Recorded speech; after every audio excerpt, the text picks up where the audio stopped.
انسان کا سب سے بہترین دوست اللہ ہے، جو مشکل ہو یا آسانی، رات ہو یا دن، کبھی بھی کہیں بھی کسی بھی حال میں اکیلا نہیں چھوڑتا۔ روٹھتا ہے تو بہت جلدی مان بھی جاتا ہے، کبھی رسوا نہیں کرتا، ہمیشہ ساتھ رہتا ہے، ہمیشہ ساتھ دیتا ہے۔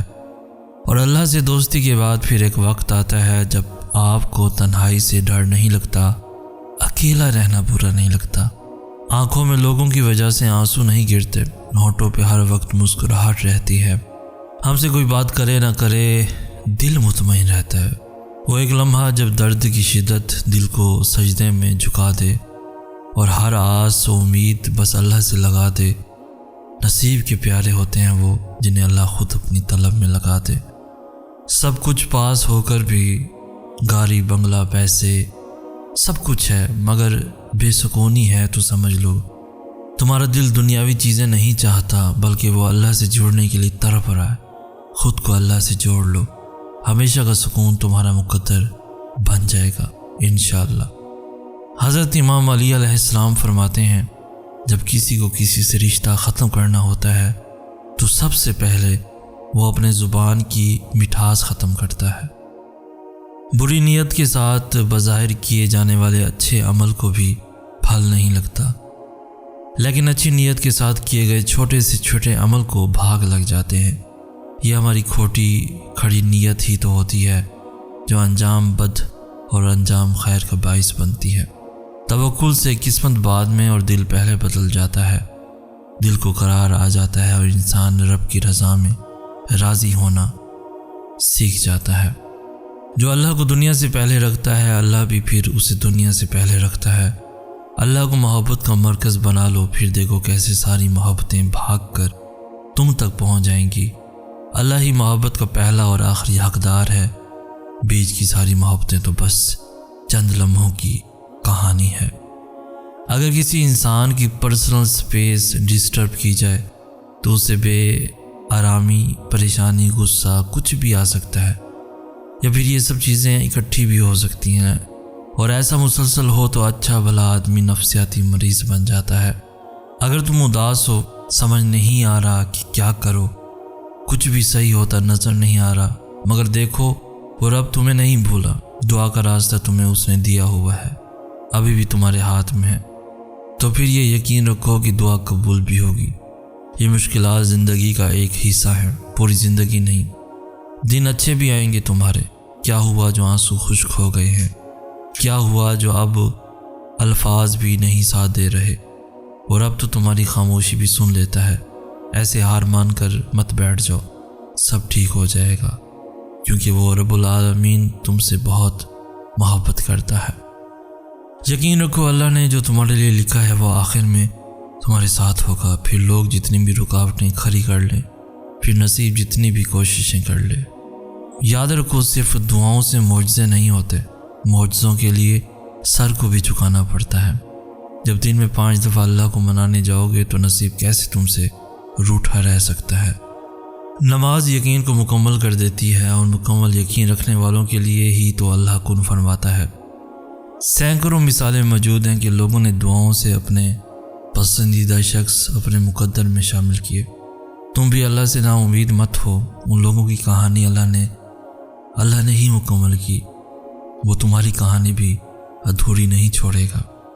اگر تم اسے دیکھو نا جو اللہ نے تمہیں دیا ہے، تو تم کبھی بھی اس کے لیے پریشان نہ ہو جو ابھی تم مانگ رہے ہو، کیونکہ جس نے بن مانگے اتنا کچھ دے رکھا ہے، پھر وہ کیسے وہ دعائیں نہیں قبول کرے گا جس کے لیے تمہارا دل سجدوں میں روتا ہے۔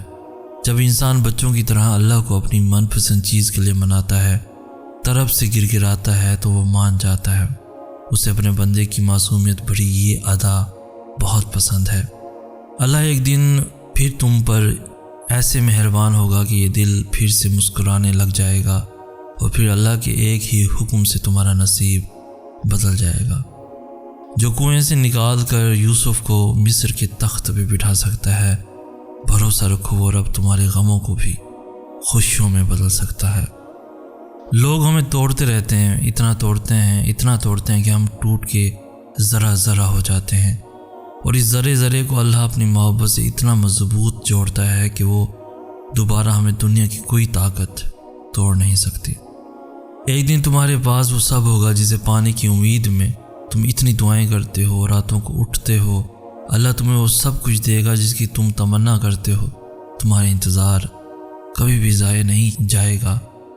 کبھی کبھی لگتا ہے کہ دنیا ٹوٹ جائے گی، امید کوئی نہیں رہے گی، پر یاد رکھیں کہ جو کچھ اللہ نے آپ کے لیے سوچا ہے وہ آپ کو ضرور ملے گا۔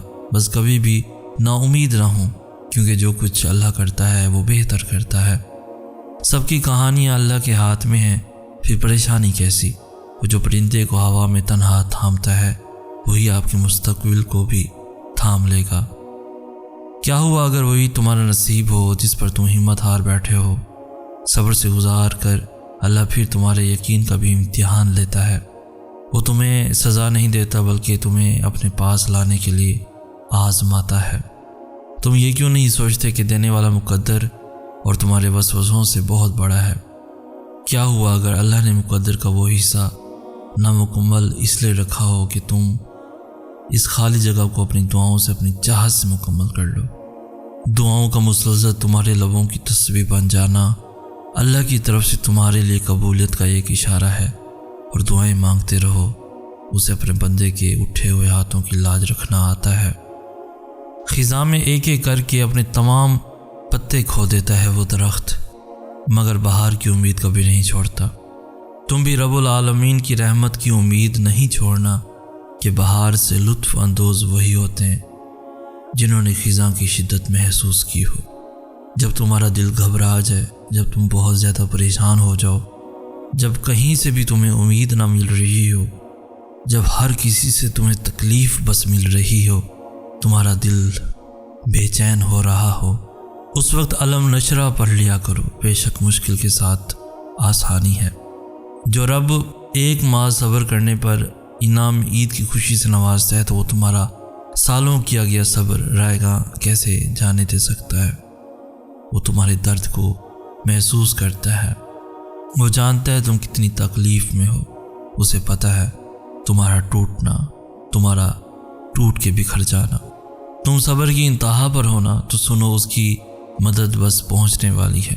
تمہارے یہ بہائے ہوئے آنسو اس نے قبول کر لیے ہیں، تمہارا سجدوں میں اس کو پکارنا اسے پسند آ گیا ہے، وہ بس اب راضی ہو گیا ہے تم سے۔